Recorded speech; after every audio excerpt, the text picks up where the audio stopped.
सो अभी हम लोग देखेंगे पीडीवी वर्क के बारे में। पीडीवी वर्क, इसको डिस्प्लेसमेंट वर्क भी बोलते हैं, या फिर बाउंड्री वर्क भी बोलते हैं, या फिर कॉसिस्टैटिक वर्क आप बोल लो, या फिर इसी तरीके से आप इसको रिवर्सिबल वर्क बोलो। बहुत सारे इसके नाम हैं, ठीक है। तो मोस्टली इसको हम लोग ज़्यादा जो है ना वो मोस्ट कॉमनली इसको पीडीवी वर्क बोलते हैं, बिकॉज इसका जब आप फाइनल एक्सप्रेशन देखोगे ना उसके अंदर आपको पीडीवी मिलेगा। अब बच्चों ये पी क्या है? ये पी जो है प्रेशर है, ठीक है, आपके सिस्टम में जो गैस है उसका प्रेशर है। और ये डीवी क्या है? डीवी का मतलब होता है change in volume. V stands for volume and D volume, क्योंकि हमारा पॉइंट फंक्शन है और पॉइंट फंक्शन हमारे क्या होते हैं? एग्जैक्ट डिफरेंशियल होते हैं, इसलिए यहाँ पे डीवी जो है that represents the change in volume. Derivation start करने से पहले बच्चों मैं आपको एक बहुत इंपॉर्टेंट बात बता दूं कि ये जो वर्क है ना, ये सिर्फ और सिर्फ जो पीडीवी वर्क है क्लोज सिस्टम के लिए वैलिड है और ये रिवर्सिबल प्रोसेस के लिए वैलिड है। मैंने आप लोगों को बता दिया था कि हम लोग जितने भी प्रोसेस स्टडी करेंगे वो सारे रिवर्सिबल होंगे, राइट। तो ऑब्वियसली रिवर्सिबल प्रोसेस या फिर आइडियल प्रोसेस या कॉसिस्टैटिक प्रोसेस के लिए ही ये वर्क वैलिड है। और सेकेंड थिंग कि ये ओपन सिस्टम के लिए वैलिड है, सॉरी क्लोज सिस्टम के लिए वैलिड है, बिकॉज मैंने आपको बताया था कि ओपन सिस्टम भी होता है, क्लोज सिस्टम भी होता है और आइसोलेटेड सिस्टम भी होता है। तो जब आपका सिस्टम चेंज होगा तो आपका वर्क भी चेंज हो जाएगा। बट हमको ओपन सिस्टम हमारे सिलेबस में स्टडी नहीं करना है, हम लोग को सिर्फ क्लोज सिस्टम स्टडी करना है और ये क्लोज सिस्टम का जो है वो वर्क है, राइट। अब इसको डिस्प्लेसमेंट वर्क क्यों बोलते हैं? बिकॉज यहाँ पर है ना हमारी बाउंड्री डिस्प्लेस होती है, ठीक है, हमारी बाउंड्री जो है मूव होती है, इस वजह से हमको जो वर्क मिलता है वो है डिस्प्लेसमेंट वर्क। अब इसको हम लोग समझते हैं। मान लो आपके पास ये एक सिलेंडर है, ठीक है, और ये आपका पिस्टन है, ठीक है। तो ये आपका पिस्टन सिलेंडर अरेंजमेंट है। ये जो है ना ये जिसको मैं डार्क कर रहा हूँ, ये 1, ठीक है, 2, ये 3 और ये 4, ठीक है। ये जो 4 लाइंस मैंने डार्क की, ये क्या रिप्रेजेंट कर रही है? ये आपकी सिस्टम की बाउंड्री रिप्रेजेंट कर रही है। ये आपकी सिस्टम की बाउंड्री रिप्रेजेंट कर रही है, जिसके अंदर से जो ये वाली बाउंड्री है, ये वाली, ये और ये जो 3 बाउंड्रीज है ये फिक्स्ड है, ये मूव नहीं कर रही है। बट ये वाली जो बाउंड्री है वो पिस्टन के साथ जुड़ी हुई है। तो अगर पिस्टन यहाँ जाएगा तो ये वाली बाउंड्री भी अपने आप यहाँ पे चली जाएगी। दैट मीन्स क्या हो रहा है? बाउंड्री आपकी डिस्प्लेस हो रही है। तो उस केस में जो आपको वर्क मिलेगा उसी को हम लोग डिस्प्लेसमेंट वर्क बोलते हैं, राइट। अब हम लोग ने क्या किया, ये जो पिस्टन इस वक्त यहाँ है, अंदर गैस आपने भर दी, कोई भी गैस भर दी, तो लेट से ये आपके गैस का स्टेट नंबर 1 है, ठीक है, जहाँ पे आपकी गैस का प्रेशर P1 है और जो आपका गैस की वॉल्यूम है, ये जो वॉल्यूम इस वक्त जो ऑक्यूपाई की है आपके गैस ने इस पर्टिकुलर सिलेंडर के अंदर, वो आपकी वॉल्यूम V1 है। अब आपको क्या करना है? आपको एक पर्टिकुलर प्रोसेस करना है, ठीक है, और उस प्रोसेस में आपको फाइंड करना है कि जब ये पिस्टन यहाँ से यहाँ आएगा, लेट से पिस्टन की फाइनल पोजीशन है, हम लोग अज्यूम करते हैं कि ये पिस्टन की फाइनल पोजीशन है, तो जो ये है ना, ये स्टेट नंबर 2 इंडिकेट कर रहा है, जहाँ पे आपके सिस्टम का प्रेशर P2 है और वॉल्यूम है V2। क्लियरली पहले इतनी वॉल्यूम थी और अब वॉल्यूम जो है वो इतनी हो जाएगी, है ना। ये आपकी इनिशियल पोजीशन है पिस्टन की और ये आपकी फाइनल पोजीशन, आपकी वॉल्यूम बढ़ जाएगी। तो ये आपकी वॉल्यूम V2 है, आपकी प्रेशर जो है वो P2 है। अब आपको ये फाइंड करना है कि जब मेरा पिस्टन यहाँ से यहाँ आया, ठीक है, जब मेरा पिस्टन यहाँ से यहाँ आया तो उसने कितना वर्क परफॉर्म किया, ठीक है। तो देखो बच्चों, एक बहुत ही बेसिक मैकेनिक्स का कॉन्सेप्ट है कि वर्क जो है, वर्क होता है, वो वर्क क्या होता है? That is equal to force into displacement. Work is equal to force into displacement, right. तो हम लोग यहाँ, लेकिन जैसे कि मैं बताया आपको कि हम लोग यहाँ पे रिवर्सिबल प्रोसेस की बात कर रहे हैं। और रिवर्सिबल प्रोसेस क्या होते हैं? रिवर्सिबल प्रोसेस एक कॉसिस्टैटिक प्रोसेस होते हैं, राइट। कॉसिस्टैटिक का मतलब क्या होता है कि हम लोग इस प्रोसेस को कैरी आउट तो कर रहे हैं, बट बहुत ही स्लो पेस पे कैरी आउट कर रहे हैं, बहुत ही स्लो रेट पे कैरी आउट कर रहे हैं। उससे क्या अब होना क्या है कि मुझे स्टेट 1 से स्टेट 2 में जाना है, राइट। मुझे वॉल्यूम V1 से वॉल्यूम V2 करनी है, तो मुझे क्या करना पड़ेगा? इस पर्टिकुलर प्रोसेस को कॉसिस्टैटिकली मुझे परफॉर्म करना पड़ेगा। यहाँ पे क्या हो रहा है? आप ध्यान से देखो, आपकी वॉल्यूम बढ़ रही है। जब आपकी वॉल्यूम बढ़ती है तो उसको हम लोग एक्सपांशन प्रोसेस बोलते हैं, और जब वॉल्यूम कम होती है तो उसको हम लोग कंप्रेशन प्रोसेस बोलते हैं। तो यहाँ पे हमको क्या करना है? यहाँ पे हमको एक्सपांशन प्रोसेस करना है। बट वो एक्सपांशन प्रोसेस कैसा होना चाहिए बच्चों? वो एक्सपांशन प्रोसेस कॉसिस्टैटिकली कैरी आउट होना चाहिए।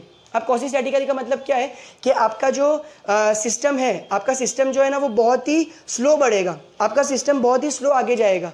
तो होगा क्या? ये पिस्टन आपका यहाँ है, तो बहुत ही मतलब अगर मैं बहुत ही छोटा अमाउंट कंसीडर करूं तो उसका एक टेक्निकल टर्म है जिसको हम लोग बोलते हैं इनफाइनाइटेसिमल, ठीक है। ये जो वर्ड है आपको ध्यान रखना है। इसका मतलब क्या है कि आपका पिस्टन है ना बहुत ही स्लो प्रोसेस को परफॉर्म कर रहा है।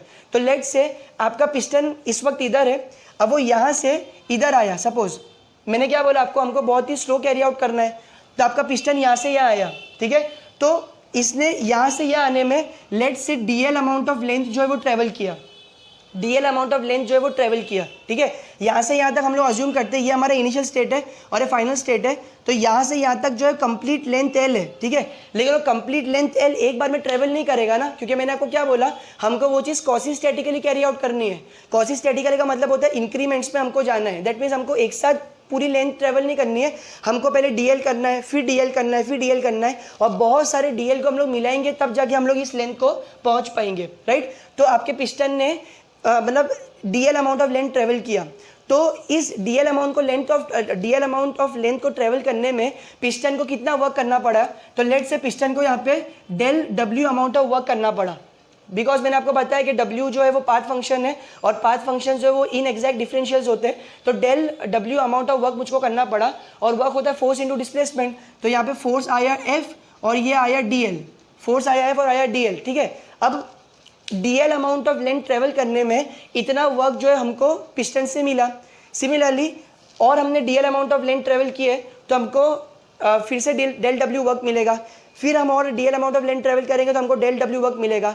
हमको क्या करना है, स्टेट 1 से लेके स्टेट 2 तक का हमको ऐसी बहुत सारी छोटी DL amount of length travel करनी है, ताकि हम लोग वॉल्यूम V1 से फाइनली वॉल्यूम V2 पे पहुंच जाए। अब आप क्या कर सकते हो, आप ये बहुत सारी छोटी लेंथ्स को ऐड कर दो, या इसका जो दूसरा ऑल्टरनेटिव आप क्या करो, आप ये आपका इनिशियल स्टेट है और ये आपका फाइनल स्टेट है। V1 आपकी इनिशियल वॉल्यूम है, V2 आपकी फाइनल वॉल्यूम है, आप इन दोनों वॉल्यूम के बीच में इंटीग्रेशन कर दो। तो हम लोग नेक्स्ट स्टेप में क्या करेंगे, यहाँ पर F.dl को हम लोग इंटीग्रेशन कर देंगे, ठीक है। तो ये हो जाएगा हमारा वॉल्यूम V1 से लेके वॉल्यूम V2। सिमिलरली हम लोग W को भी इंटीग्रेशन कर देंगे स्टेट 1 से लेकर स्टेट 2 के बीच में। लेकिन अब ध्यान से देखो बच्चों, यहाँ पर हम लोग जो लिमिट्स डाल रहे हैं वो वॉल्यूम की है, बट यहाँ जो हमारा डिफरेंस का जो साइन है वो किसका है, वो DL का है, राइट। तो ये चलेगा नहीं। अब हमको मालूम है प्रेशर का फॉर्मूला क्या होता है, pressure is equal to force upon area. Pressure is equal to force upon area, तो मैं फोर्स को क्या लिख सकता हूँ, force can be written as area into the pressure, और सिंपली प्रेशर इंटू एरिया, ठीक है, प्रेशर इंटू एरिया। तो ये फोर्स को हटाओ और इसको आप लिखो pressure into area into DL ranging from V1 to V2, correct. अब ये एरिया इंटू लेंथ, ये जो DL है, DL एक्चुअली डिस्टेंस है, और एरिया इंटू डिस्टेंस क्या होता है, यही तो हमारी वॉल्यूम होती है। और क्योंकि हम लोग जो है बहुत ही small amount of distance travel कर रहे हैं DL, तो उस small amount of distance DL को ट्रेवल करने में हमारी बहुत ही small amount of volume displace होंगी, जो कि होंगी DV। तो हम लोग यहाँ पे क्या करेंगे, A इंटू DL को हटा के क्या लिखेंगे, हम लोग उसको लिखेंगे DV, राइट। तो ये हो जाएगा P इंटू DV, ये हो जाएगा P इंटू DV, जहाँ पे आपकी लिमिट्स है V1 से लेके V2, बिकॉज यही तो आप चाहते हो, आप V1 से लेके V2 में जाना चाहते हो। और यहाँ पे आपका जो है वो डेल W है, तो इसको आप लिख सकते हो 1 to 2, डेल W को हटाकर लिख सकते हो W 1 to 2। तो ये आपका रिप्रेजेंट कर रहा है वर्क, ये आपका रिप्रेजेंट कर रहा है कॉसी स्टैटिक वर्क या डिस्प्लेसमेंट वर्क या बाउंड्री वर्क, जो कि आपको इतना वर्क परफॉर्म करना पड़ेगा वॉल्यूम V1 से लेके वॉल्यूम V2 तक जाने के लिए। अब क्योंकि हम लोगों ने इस वर्क के एक्सप्रेशन को देख लिए, अब हम लोग देखेंगे कि वर्क का एक्सप्रेशन हम लोग अलग अलग हमारे थर्मोडायनेमिक प्रोसेसेस पे कैसे लगा सकते हैं। सो अभी हम लोग जो हमने पीडीवी वर्क जो हमने लास्ट सेक्शन में डिराइव किया था, उसको हम लोग अलग अलग थर्मोडायनेमिक प्रोसेसेस पे अप्लाई करेंगे, राइट। जिसमें हमारा सबसे पहला प्रोसेस है वो है आइसोबैरिक प्रोसेस या कांस्टेंट प्रेशर प्रोसेस, ठीक है। तो ये एक ऐसा प्रोसेस होगा जहां पर आपका प्रेशर कांस्टेंट होगा, इसलिए मैंने यहाँ पे P इक्वल टू C लिखा है, P stands for pressure and C stands for constant. अब बच्चों आगे बढ़ने से पहले एक बहुत ही इंपॉर्टेंट चीज़ आपको ध्यान में रखनी है, और वो equation of state. Equation of state क्या बोलता है, PV⁻n is equal to C, where P is your pressure, V is the volume, N is the index, N आपका इंडेक्स है और C आपका कांस्टेंट है। बेसिकली ये N जो है ना, ये वो नंबर है जो डिटरमाइन करेगा कि आपका प्रेशर जो है वो आपका प्रोसेस जो है वो कौन सा है। अलग अलग प्रोसेस के लिए N का वैल्यू जो है वो अलग अलग होगा। तो सबसे पहले हम लोग देखते हैं कि भाई कांस्टेंट प्रेशर प्रोसेस के लिए N का वैल्यू कितना होगा, ठीक है। अब देखो, अगर मुझे P इक्वल टू C बनाना है, अगर मुझे P इक्वल टू C बनाना है इस इक्वेशन के हिसाब से, तो मुझे क्या करना पड़ेगा, ये वाला टर्म जाना चाहिए। अब ये वाला टर्म जो है V⁻n, ये कब जाएगा, जब मैं N का वैल्यू 0 डालूंगा। अगर मैं N का वैल्यू 0 डालूंगा तो ये हो जाएगा V⁻0, और एनीथिंग रेस टू 0 इज 1, तो ये हो गया 1, राइट। तो जब आप P को 1 से मल्टीप्लाई करोगे तो आपको कांस्टेंट प्रेशर जो है वो मिल जाएगा। इससे ये पता चला कि अगर आपको कांस्टेंट प्रेशर प्रोसेस चाहिए तो आपका जो एडियाबैटिक इंडेक्स है या जो आपका ये कांस्टेंट है वो कितना होना चाहिए, वो 1 होना चाहिए, ठीक है। अगर मैं कांस्टेंट प्रेशर प्रोसेस को ग्राफिकली पीवी डायग्राम पर रिप्रेजेंट करूं तो वो इस तरीके से बनेगा, एक हॉरिजॉन्टल लाइन, जहाँ पे ये मेरा ये स्टेट 1 इंडिकेट कर रहा है, स्टेट 2 इंडिकेट कर रहा है। क्लियरली आप देख रहे हो, जब मैं स्टेट 1 से स्टेट 2 में जा रहा हूँ तो मेरा प्रेशर चेंज नहीं हो रहा है। जितना प्रेशर मेरा 1 पे है उतना प्रेशर मेरा 2 पे है, राइट। तो P1 is equal to P2 is equal to P, लेकिन मेरा वॉल्यूम चेंज हो रहा है। जब मैं 1 पे था तो मेरा वॉल्यूम V1 था, और जब मैं 2 पे था तो मेरा वॉल्यूम इंक्रीज हो गया और वो V2 हो गया, राइट। तो ये जो है वो ग्राफिकल ग्राफ के ऊपर कांस्टेंट प्रेशर प्रोसेस का रिप्रेजेंटेशन है। अब हम लोग देखते हैं कि भाई इस प्रोसेस के अंदर वर्क कितना होता है। तो हमको क्या करना है, जो हमने वर्क निकाले थे W122 उसको हम लिखेंगे यहाँ पे PdV ranging from V1 to V2। अब इस प्रोसेस के अंदर हमारा प्रेशर कांस्टेंट है, राइट। और इंटीग्रेशन का रूल है कि जब आपका इंटीग्रल साइन के अंदर कांस्टेंट होता है तो उसको आप इंटीग्रल साइन से बाहर निकाल देते हो। तो यहाँ पर P जो है बाहर आ जाएगा, ये P बाहर आएगा, अंदर 1 बचेगा। तो 1 का इंटीग्रेशन जो है वो dV के रिस्पेक्ट में कितना आएगा, V आएगा। और फाइनली जब आप इसमें लिमिट सब्स्टिट्यूट करोगे, फाइनल माइनस इनिशियल, तो ये हो जाएगा P into V2 minus V1, P into V2 minus V1। तो ये है वर्क जब आप मतलब कांस्टेंट जब आप स्टेट 1 से स्टेट 2 में जाओगे कांस्टेंट प्रेशर प्रोसेस में, कांस्टेंट प्रेशर प्रोसेस के पाथ में, तब आपको इतना वर्क जो है वो मिलेगा। P into V2 minus V1, और P is your pressure, initial and final pressure तो सेम है, V2 is your final volume and V1 is your initial volume. So अभी हम लोग देखेंगे आइसोकोरिक प्रोसेस को। आइसोकोरिक प्रोसेस का दूसरा नाम आइसोमेट्रिक प्रोसेस भी है, और ये जो है वो कांस्टेंट वॉल्यूम प्रोसेस है। कांस्टेंट वॉल्यूम प्रोसेस इसलिए मैंने यहाँ पे V is equal to C लिख दिया।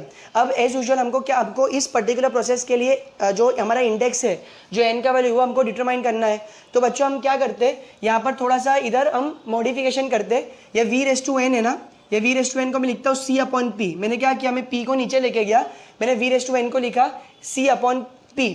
अब मैं क्या करूंगा, इस पर्टिकुलर इक्वेशन का nth रूट लूंगा, ठीक है। अगर यहाँ पे मान लो 2 होता तो मैं स्क्वायर रूट लेता, यहाँ पे अगर 3 होता तो मैं यहाँ पे क्यूब रूट लेता, राइट। तो अगर यहाँ पे n है तो मैं यहाँ पे क्या लूंगा, nth रूट लूंगा।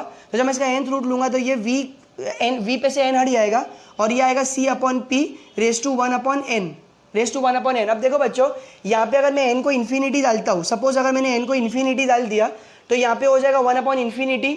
अब 1/∞ हो जाएगा 0, दैट मीन्स ये जो पूरा टर्म है C/P रेज टू 0 हो जाएगा, और एनीथिंग रेज टू 0 इज 1, तो V is equal to 1।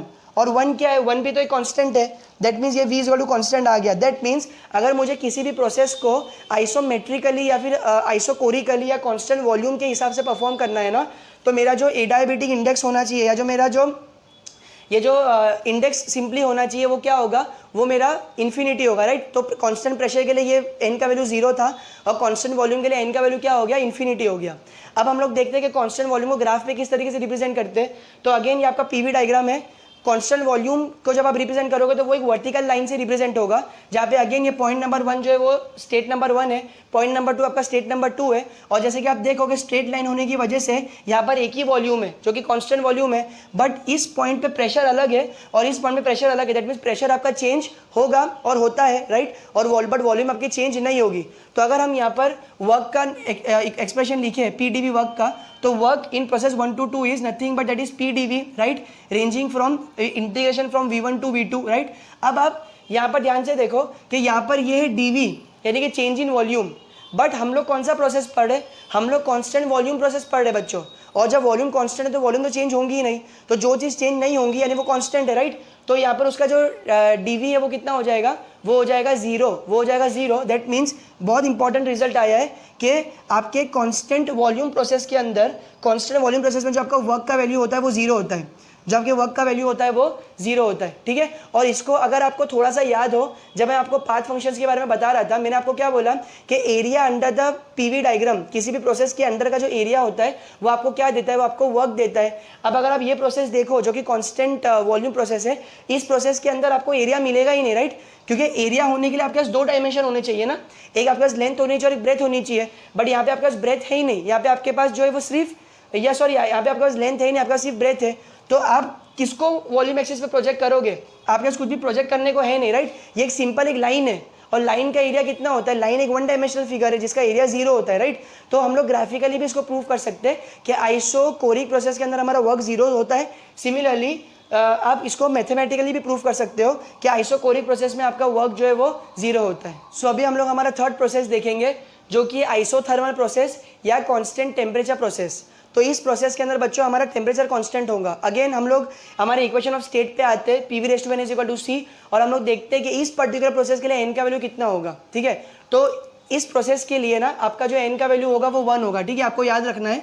Constant pressure process के लिए n का वैल्यू 0 था, कांस्टेंट वॉल्यूम के लिए n का वैल्यू इन्फिनिटी था, और कांस्टेंट टेम्परेचर प्रोसेस के लिए यानी कि आइसोथर्मल प्रोसेस के लिए आपका जो n का वैल्यू होगा वो 1 होगा, ठीक है। तो जब इसको सब्स्टिट्यूट करोगे ना 1 को, तो यहाँ पे PV is equal to C आएगा, बिकॉज n तो 1 हो जाएगा, तो PV is equal to C आएगा। अगर अब मैं इसको यहाँ लिखूँ तो P is equal to C upon V, P is equal to C upon V। अगर मैं ये जो C जो है मेरा कांस्टेंट है, अगर मैं कांस्टेंट को हटाऊँ और प्रोपोर्शनलिटी साइन लगाऊँ तो ये क्या आएगा, P is inversely proportional to V, P is inversely proportional to V। तो अगर मैं इसको रेशियो फॉर्म में लिखूँ, तो ये क्या आएगा, ये आएगा P1 upon P2 is equal to V2 upon V1, P1 upon P2 is equal to V1 upon V1। जैसे आप देखो कि यहाँ पे 1 अपॉन 2 है और यहाँ पे 2 अपॉन 1 है, क्यों, क्योंकि P जो है वो V को इन्वर्सली प्रोपोर्शनल है। अब हम लोग इसका जो है वर्क निकालते हैं, वर्क डिराइव करते हैं, तो हमको पता है कि जो वर्क है 1 to 2 वो क्या है, PdV, राइट, PdV। तो यहाँ पे वॉल्यूम का वैल्यू है V1 और यहाँ पे वॉल्यूम का वैल्यू है V2, करेक्ट। तो यहाँ पे हम लोग क्या करेंगे, ये P को जो है ना, ये P को हम लोग सब्स्टिट्यूट करेंगे C अपॉन V। P को हम लोग क्या सब्स्टिट्यूट करेंगे, ये जो P का जो वैल्यू है ना C अपॉन V, उसको हम लोग यहाँ पे डालेंगे, तो ये आएगा C अपॉन V dV, यहाँ पे आएगा V1 to V2, राइट। अभी अगर आपको जब आइडियल गैस के बारे में मैं बता रहा था तो मैंने आपको क्या बोला, आइडियल गैस का इक्वेशन मास बेसिस पे क्या होता है, वो होता है PV is equal to MRT, PV is equal to MRT। यहाँ पर है PV is equal to constant, और अगर मैं PV is equal to MRT से इक्वेट करूँ इसको, तो मेरा कांस्टेंट का वैल्यू क्या आ जाएगा, मेरे कांस्टेंट का वैल्यू आ जाएगा MRT, मेरे कांस्टेंट का वैल्यू क्या आएगा MRT। तो ये C को हटा के मैं क्या लिख सकता हूँ, MRT, राइट। तो इसको आ गया, लिख दिया मैंने MRT अपॉन V, और यहाँ पे आएगा DV, integration from V1 to V2। अब ध्यान से देखो बच्चों, ये जो M है ये हमारा मास ऑफ द गैस है जो कि कांस्टेंट है, ये जो R है वो हमारा कैरेक्टरिस्टिक गैस कांस्टेंट है जो कि अगेन एक कांस्टेंट है। और हम लोग कौन से प्रोसेस की बात कर रहे हैं, हम लोग कांस्टेंट टेम्परेचर प्रोसेस की बात कर रहे हैं जिसके अंदर टेम्परेचर भी कांस्टेंट है। दैट मीन्स ये जो पूरा टर्म है ना, ये पूरे टर्म को आप इंटीग्रेशन साइन से बाहर निकाल के ऐसा लिख सकते हो, ये होएगा MRT integration from V1 to V2 1 upon V dV। अब V 1 अपॉन V का इंटीग्रेशन होता है log V, तो इसको हम लोग लिखेंगे, ये होएगा MRT log V। और ध्यान देना बच्चों, ये जो log है ना ये नेचुरल log है, इसलिए हम लोग यहाँ पे लिखेंगे log V to the base E, या फिर अगर आपको log V to the base E नहीं लिखना है तो आप सिंपली इसको ln V भी लिख सकते हो, ln V बताता है नेचुरल लॉग। जब किसी भी लॉग का बेस जो है वो E होता है तो वो होता है नेचुरल लॉग, ठीक है। और इसको हम लोग यहाँ पे लिमिट डाल देंगे V1 टू V2 की, तो एक बार हम यहाँ पे डालेंगे ln V2 minus ln V1, right. तो ये हो जाएगा MRT होएगा ln V2 minus ln V1। अब अगर आपको लॉग याद हो तो log A minus log B क्या होता है, log A upon B, right. log A minus log B होता है log A अपॉन B, तो ये log A minus log B, इसको मैं लिख सकता हूँ log A अपॉन B। तो ये हो जाएगा MRT into ln V2 upon V1, तो ये हो जाएगा MRT ln V2 upon V1, MRT ln V2 upon V1। और यहाँ देखो बच्चों, मैंने V2 अपॉन V1 को क्या लिखा है, P1 अपॉन P2, तो मैं यहाँ पे V2 अपॉन V1 को हटा के इसकी जगह मैं P1 अपॉन P2 भी लिख सकता हूँ। तो ये भी इक्वेशन यूज़ कर सकते हो और ये भी इक्वेशन यूज़ कर सकते हो। ये दोनों एक्चुअली कांस्टेंट टेम्परेचर के ही है, वो डिपेंडिंग ऑन के आपको प्रॉब्लम में क्या दिया है। अगर आपको वॉल्यूम का रेशियो दिया तो आप ये यूज़ करो, अगर आपको प्रेशर का रेशियो दिया तो आप ये यूज़ करो, राइट। अब इसका मैथमेटिकल एक्सप्रेशन देखने के बाद हम लोग उसका ग्राफ देखते हैं। तो इसका ग्राफ आप देखो, यहाँ पे अगेन मैंने PV डायग्राम बनाया हूँ, ठीक है। ये मेरा स्टेट 1 है, मेरा स्टेट 2 है, बट इस प्रॉब्लम के अंदर ना हमारा टेम्परेचर कांस्टेंट है। अगर आप जब फर्स्ट जो है एक्सप्रेशन फर्स्ट प्रोसेस देखो तो वहाँ पे प्रेशर कांस्टेंट था, इसलिए कांस्टेंट हॉरिजॉन्टल लाइन आ रही थी। सेकंड प्रोसेस के अंदर हमारा वॉल्यूम कांस्टेंट था, इसलिए एक वर्टिकल लाइन आ रही थी। लेकिन यहाँ पर ना तो प्रेशर कांस्टेंट है ना तो वॉल्यूम कांस्टेंट है, हमारा प्रेशर भी चेंज हो जाएगा और हमारा वॉल्यूम भी चेंज हो जाएगा, राइट। इसलिए हमको स्टेट 1 और स्टेट 2 पे दो प्रेशर की वैल्यूज मिलेंगे, जो कि यहाँ मैंने लिखा हो P1 P2, और हमको स्टेट 2 के अंदर स्टेट 1 और स्टेट 2 पे अगेन दो वॉल्यूम के वैल्यूज मिलेंगे, जो कि V1 और V2, राइट। इसलिए यहाँ पे आपको दिख रहा होगा कि V1 V2 आया है और P1 P2 आया है, ठीक है। बट टेम्परेचर एक ही है, temperature is nothing but T only, क्यों, क्योंकि कांस्टेंट टेम्परेचर प्रोसेस है। सो अब हम लोग देखेंगे हमारे चौथे प्रोसेस को, जो कि है आइसेंट्रोपिक प्रोसेस, या इसका दूसरा नाम है रिवर्सिबल एडायबेटिक प्रोसेस, आइसेंट्रोपिक प्रोसेस या फिर रिवर्सिबल एडायबेटिक प्रोसेस। तो बच्चों इस प्रोसेस की खास बात यह है कि यहाँ पर ये Q0 है। अब आपको याद करो, मैंने बताया था कि Q का जो है Q कौन सी क्वांटिटी का डिनोशन है कैपिटल लेटर में, हीट का। दैट मीन्स ये एक प्रोसेस होगा जहाँ पे आपका हीट ट्रांसफर नहीं होगा। आपका हीट ट्रांसफर जो है ना तो सिस्टम से बाहर हीट निकलेगी ना तो सिस्टम के अंदर हीट ऐड होगी, राइट। तो ये वो प्रोसेस है जहाँ पे आपका हीट ट्रांसफर जीरो है और इसको आइसेंट्रोपिक बोल रहे हैं ना, आइसेंट्रोपिक। दैट मीन्स यहाँ पर आपकी एंट्रोपी भी कांस्टेंट होंगी, राइट। इसलिए मैंने यहाँ पे एंट्रोपी को S = C लिखा है बिकॉज एंट्रोपी कांस्टेंट है, और Q = 0 लिखा है बिकॉज हीट ट्रांसफर यहाँ पे नहीं होगा, ना सिस्टम से बाहर हीट जाएगी ना सिस्टम के अंदर हीट आएगी। अब हम लोग जब इक्वेशन ऑफ स्टेट की बात करते हैं ना, तो इस पर्टिकुलर प्रोसेस में जो हमारा इक्वेशन ऑफ स्टेट है वो PV⁻γ में जो है वो चेंज हो जाता है। PV⁻γ में जो चेंज होता है, जहाँ पे गामा को क्या बोलते हैं, गामा को हम लोग एडायबेटिक इंडेक्स बोलते हैं। अब जब आपको प्रॉब्लम के अंदर एयर वगैरह दिया होगा, ठीक है, तो वहाँ पे आप गामा को डायरेक्टली 1.4 ले लेना। लेकिन अगर आपको प्रॉब्लम में एयर नहीं दिया है तो फिर वो गामा का वैल्यू आपको स्पेसिफाई करेगा, ठीक है। तो यहाँ पे गामा का वैल्यू जो है वो 1.4 हो जाएगा, ठीक है। अब यहाँ पर आगे बढ़ने से पहले मैं जस्ट 3 इक्वेशन है जो आपको बताना चाहता हूँ। तो ये वाला इक्वेशन आपको, ये 3 इक्वेशन है जो कि ये है V2/V1 = P1/P2⁻⁰ T2/T1 = P2/P1⁻⁻1 और T2/T1 = V2/V1⁻⁻1।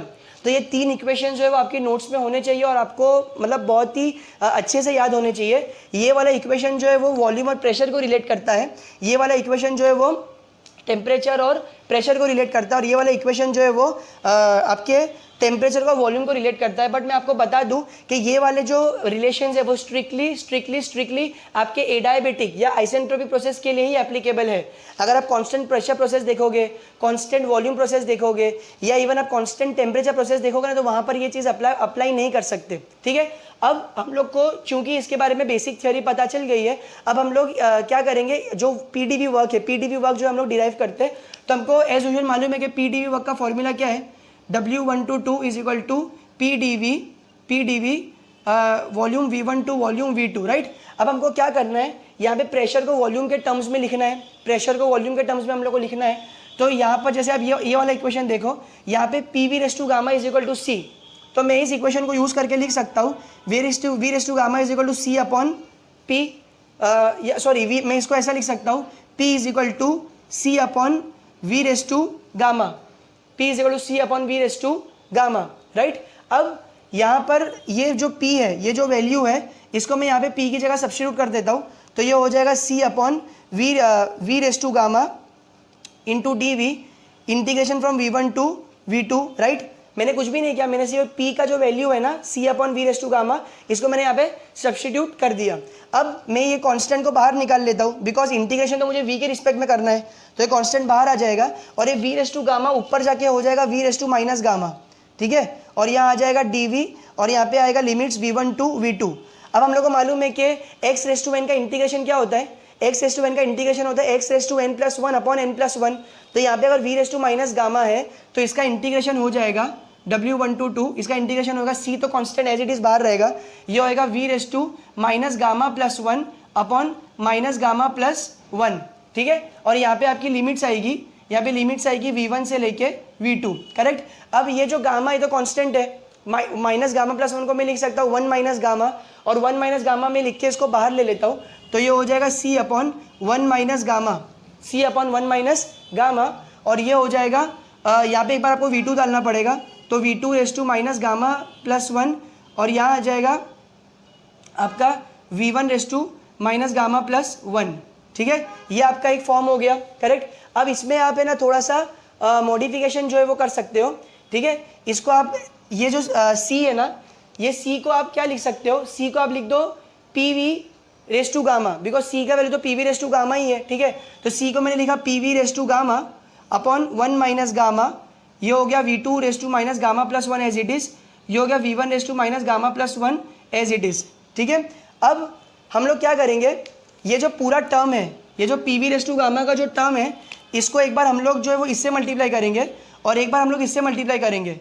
तो ये जो PV⁻γ जब इससे मल्टीप्लाई होगा तो क्योंकि इसके पास सफिक्स 2 है तो ये हो जाएगा P2V2⁻γ, ठीक है। और जब इससे मल्टीप्लाई होगा तो ये होगा P1V1⁻γ, तो ये हो जाएगा P2V2⁻γ इंटू V2⁻γ-1, इसको मैं कुछ भी नहीं कर रहा हूँ, minus P1V1⁻γ into V1⁻⁻1 divided by 1 - γ, alright. अब आप ध्यान से देखो, ये दोनों बेस सेम है, ये दोनों बेस सेम है, तो यहाँ पर v two raise to gamma या v two raise to minus gamma plus 1, तो ये गामा गामा कैंसिल हो जाएगा और ये क्या बचेगा, सिर्फ एक V2 का पावर बचेगा, V2 का एक पावर बचेगा, तो ये हो जाएगा P2 इंटू V2। सिमिलरली यहाँ पे भी वही बचेगा, यहाँ पे भी V1 रेस टू गामा है या V1 raise to minus gamma plus 1 है, तो plus gamma minus gamma cancel कर देगा और V1 का एक ही पावर बचेगा, तो ये होगा P1 V1 upon 1 minus gamma, P1 V1 upon 1 minus gamma. ठीक है बच्चों, तो इसी से हमको मतलब रिलेशन मिल रहा है, क्या इंपॉर्टेंट रिलेशन मिल रहा है कि जो एडायबिटिक प्रोसेस में या फिर आइसेंट्रोपिक प्रोसेस में जो वर्क होता है वो क्या होता है, P2 V2 minus P1 V1 upon 1 minus gamma. तो अभी हम लोग हमारे लास्ट प्रोसेस की तरफ देखेंगे जो कि है पॉलीट्रोपिक प्रोसेस। ये सबसे ज़्यादा प्रैक्टिकल और जनरल प्रोसेस है। अगर अब मैं आइसोबेरिक की बात करूँ तो वहाँ पे प्रेशर कांस्टेंट होता है, ठीक है। आइसोकोरिक के अंदर वॉल्यूम कांस्टेंट होता है, आइसोथर्मल के अंदर हमारा टेम्परेचर कांस्टेंट होता है, आइसेंट्रोपिक या फिर एडायबेटिक के अंदर हमारा हीट ट्रांसफर जीरो होता है, प्लस हमारा एंट्रोपी भी कांस्टेंट होता है। बट पॉलीट्रोपिक प्रोसेस एक ऐसा प्रोसेस है जिसमें कुछ भी कांस्टेंट नहीं होता, ठीक है। इसीलिए इसको हम लोग क्या बोलते हैं, इसको हम लोग मोस्ट जनरल या फिर मोस्ट प्रैक्टिकल प्रोसेस भी बोलते हैं। अब हम लोग सबसे पहले स्टार्ट करेंगे हमारे इक्वेशन ऑफ स्टेट से। तो इक्वेशन ऑफ स्टेट यहाँ पर PV रेस टू n है। अब जैसे कि मैंने आपको बताया कि जो पहले की जो 4 प्रोसेस थी, हर प्रोसेस में n का जो वैल्यू था वो डिसाइड कर रहा था कि आपका प्रोसेस कौन सा होगा, ठीक है। लेकिन इस केस में आपका जो n का वैल्यू है तो वो आपको प्रॉब्लम में देगा। वो अगर आपका n का वैल्यू 0 है तो वो आइसोबेरिक है, अगर n का वैल्यू इन्फिनिटी है तो वो आइसोकोरिक है, अगर n का वैल्यू 1 है तो वो आइसोथर्मल है, अगर n का वैल्यू जो है वो 1.4 है तो वो एडायबिटिक है। लेकिन अगर n का वैल्यू इसके अलावा कुछ भी है, 1.2 है, 1.3 है, 1.5 है, 1.7 है, वो 2 है, 3 है, तो वो फिर क्या हो जाता है, मतलब ये जो 4 मैंने आपको नंबर बताया, 0, इन्फिनिटी, 1 और 1.4, ये चारों को छोड़ के n का वैल्यू जो भी आएगा ना, वो आपका क्या इंडिकेट करेगा कि ये आपका पॉलीट्रोपिक प्रोसेस है। इसके लिए मैंने यहाँ पर ना n का कोई एक वैल्यू नहीं दिया, बिकॉज एक वैल्यू अगर अब मैं n का दे दूँ तो फिर वो एक पर्टिकुलर प्रोसेस की तरफ जो है वो मतलब उसको खास कर देगा वो, ठीक है। बट पॉलीट्रोपिक प्रोसेस के अंदर ऐसा नहीं होता है, ठीक है। लेकिन इसकी और जो हमारा एडायबिटिक प्रोसेस है उसमें कुछ सिमिलैरिटीज़ है। आपको याद होगा मैंने ये जो इक्वेशंस है वो आइसेंट्रोपिक प्रोसेस के लिए लिखा था, ये सारी इक्वेशंस जो है वो पॉलीट्रोपिक प्रोसेस के लिए भी वैलिड है। बस आपको करना ये है कि जो यहाँ पे V2 upon V1 is equal to P1 upon P2 raise to 1 by gamma है, तो इसको आपको रिप्लेस करके 1 बाई n लिखना है। अब ये जो n है आपको प्रॉब्लम में देगा। सिमिलरली ये जो आपका एक्सप्रेशन है T2 upon T1 is equals to P2 upon P1 raise to gamma minus 1 upon gamma, तो ये गामा को आपको रिप्लेस करके जहाँ भी आपको गामा है ना वहाँ पे आपको गामा को रिप्लेस करके n लिखना है।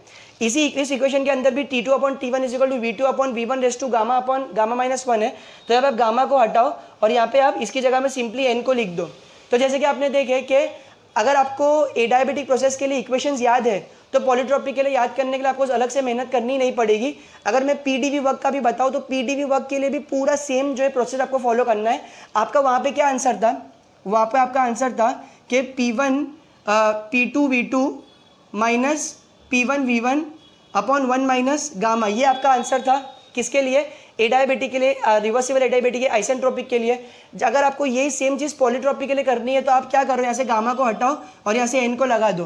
तो ये जो एक्सप्रेशन है ना, ये एक्सप्रेशन आपको बता रहा है कि आपके पॉलीट्रोपिक प्रोसेस के अंदर कितना वर्क जो है वो ट्रांसफर होगा, ठीक है। अगर मैं ग्राफ पे बताऊँ तो मैं वहाँ पे आपको ग्राफ एडायबिटिक का नहीं बताया था। अगर मैं ग्राफ पे बताऊँ PV डायग्राम एडायबिटिक का अगर यहाँ पे मैं बना दूँ तो अगेन एडायबिटिक का डायग्राम जो है वो भी ऐसा ही दिखेगा 1 to 2, ठीक है। जहाँ पे आपका प्रेशर P1 से P2 तक वेरी कर रहा है और वॉल्यूम आपका V1 से V2 तक वेरी कर रहा है, और ये किसके लिए, ये आपका एडायबिटिक प्रोसेस के लिए, ठीक है। या फिर आप ऐसा कह लो कि आइसेंट्रोपिक प्रोसेस भी आप बोलो, जो चौथा प्रोसेस हमने पढ़ा था। और अगर मैं पॉलीट्रोपिक के लिए बनाऊँ तो अगेन मेरा PV डायग्राम जो है वो इसी तरह बनेगा। ये मेरा स्टेट नंबर 1 है, ये मेरा स्टेट नंबर 2 है, और ये इंडिकेट कर रहा है मेरा पॉलीट्रोपिक प्रोसेस। अब अगेन आप बोलोगे कि सर ये तो दोनों कर्व्स तो आइसोथर्मल जैसे ही दिख रहे हैं, क्योंकि आइसोथर्मल भी ऐसे ही बनाए थे। तो देखो बच्चों, जब आप है ना ये 3 प्रोसेस की मैं बात करूँ, आइसोथर्मल, एडायबिटिक और पॉलीट्रोपिक, अगर इन 3 प्रोसेसेस को मैं इंडिविजुअली अलग अलग ग्राफ पेपर पे प्लॉट करूँ ना तो ये सेम दिखेंगे। लेकिन अगर मैं इन्हीं 3 प्रोसेस को एक ही ग्राफ पेपर के ऊपर प्लॉट करूँ तो ये तीनों प्रोसेस हमको डिफरेंट दिखेंगे। और वो एग्जैक्टली कैसे दिखेंगे, और ये जो प्रोसेस मतलब ये जो पूरा हमने डिस्कशन किया, ठीक है, तो इस डिस्कशन को हम लोग एक ग्राफ पेपर के अंदर अभी जो है वो समराइज करने वाले। सो अभी तक हमने जो भी डिस्कशन किया है फर्स्ट लॉ के ऊपर, चाहे वो पाथ फंक्शन से रिलेटेड हो या फिर पॉइंट फंक्शंस हो या फिर वो एरिया अंडर द कर्व का जो कॉन्सेप्ट था, या जो हमने इतने सारे वर्क का जो है वो डिस्कशन किया, अब हम लोग उस सब चीज़ को है ना इस ग्राफ के अंदर समराइज कर देंगे, ठीक है। आपने जो वर्क की वैल्यू निकाले, constant pressure, constant volume, constant temperature, isentropic और पॉलीट्रोपिक प्रोसेस में जो आपने वर्क की वैल्यू निकाले, वो आपको वर्क के वैल्यूज़ देगा, ठीक है। बट जब तक का मैं आपको वैल्यूज़ दूँ तो आप मुझको बता दोगे ओके सर ये जो है वो वर्क का मैग्नीट्यूड इतना ज़्यादा या इतना कम है, ठीक है। लेकिन अगर आपको ओरली में बोलूँ कि भाई बताओ, चलो बिना वैल्यूज़ दिए मुझको बताओ कि कौन से प्रोसेस के अंदर कितना ज़्यादा वर्क होगा, तो वो आप मुझको नहीं बता सकते। ये जो आंसर है ना वो हमको ग्राफ देगा। तो पहले हम लोग अगेन ये टेबल देख लेते हैं। यहाँ पर मैंने प्रोसेस लिखा हूँ, तो यहाँ पे P is equal to constant मतलब कॉन्स्टेंट प्रेशर प्रोसेस है, ये कॉन्स्टेंट वॉल्यूम प्रोसेस है, ये कॉन्स्टेंट टेम्परेचर प्रोसेस है, ये हमारा रिवर्सिबल एडियाबेटिक प्रोसेस जहाँ पे हीट ट्रांसफर जीरो या फिर कॉन्स्टेंट एंट्रोपी आइसेंट्रोपिक भी बोल लो, और ये हमारा पॉलीट्रोपिक प्रोसेस। तो हर प्रोसेस के साथ एक इंडेक्स था। यहाँ पे कांस्टेंट प्रेशर के साथ जो इंडेक्स है वो 0 है, कांस्टेंट वॉल्यूम के साथ जो है वो इन्फिनिटी है, कांस्टेंट टेम्परेचर के साथ जो इंडेक्स है वो 1 है, कांस्टेंट एंट्रोपी के साथ जो इंडेक्स है वो 1.4, और लास्ट में पॉलीट्रोपिक के साथ कौन सा प्रोसेस है, n है। तो हम लोग क्या करते हैं, सबसे पहले इस ग्राफ को समझने की कोशिश करते हैं।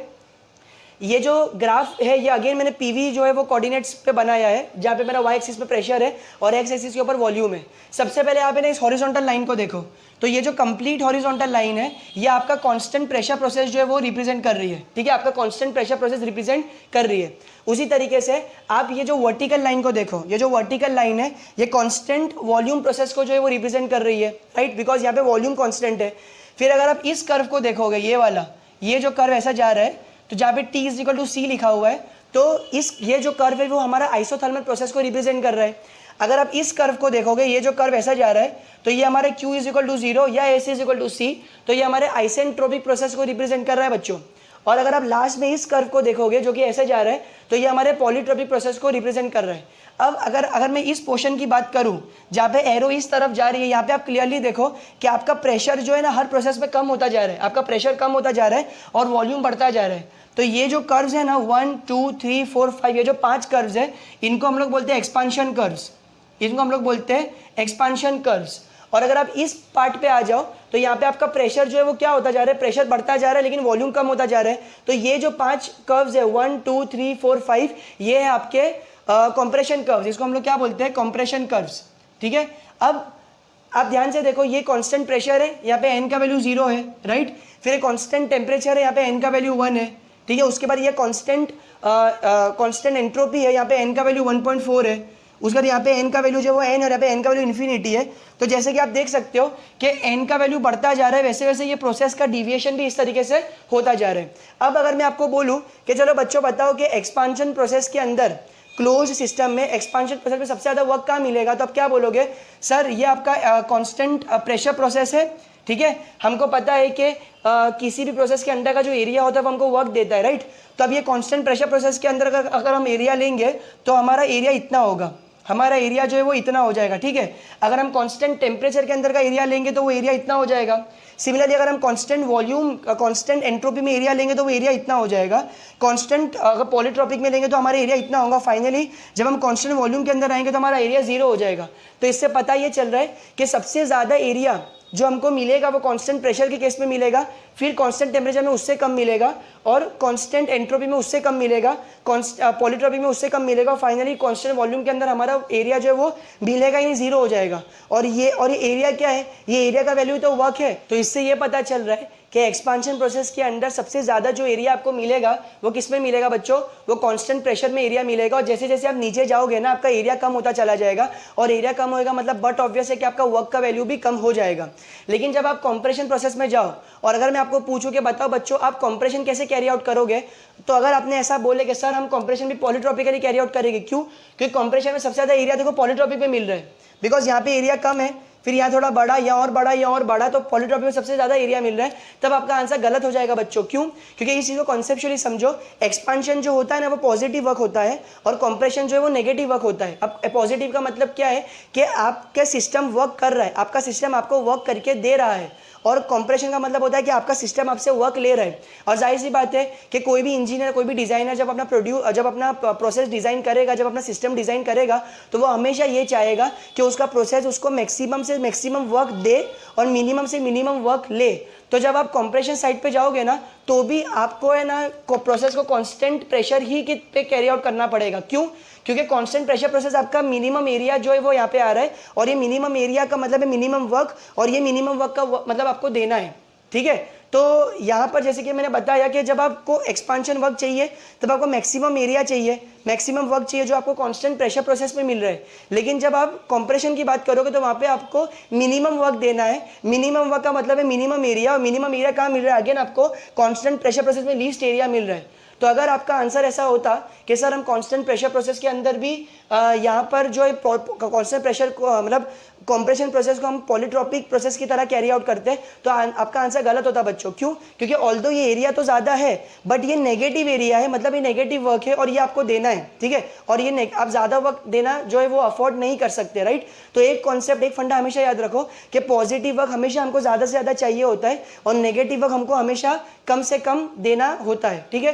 तो आई होप ये जो हमने डिटेल्ड जो डिस्कशन की है फर्स्ट लॉ के ऊपर, पाथ फंक्शन, पॉइंट फंक्शन, हमने सारे प्रोसेसेस के लिए हमने वर्क का जो है एक्सप्रेशन डिराइव किया। फाइनली इस ग्राफ को जो है हम लोगों ने देखे, इस ग्राफ के ऊपर से डायरेक्ट क्वेश्चन आ सकते हैं। तो अगर आपको एक ग्राफ याद है तो आप है ना कैसा भी क्वेश्चन आया आप उसको जो है आसानी से सॉल्व कर लेंगे। अब इसके बाद हम लोग हमारे नेक्स्ट सेगमेंट की तरफ बढ़ेंगे जो कि है सेकेंड लॉ ऑफ थर्मोडाइनेमिक्स।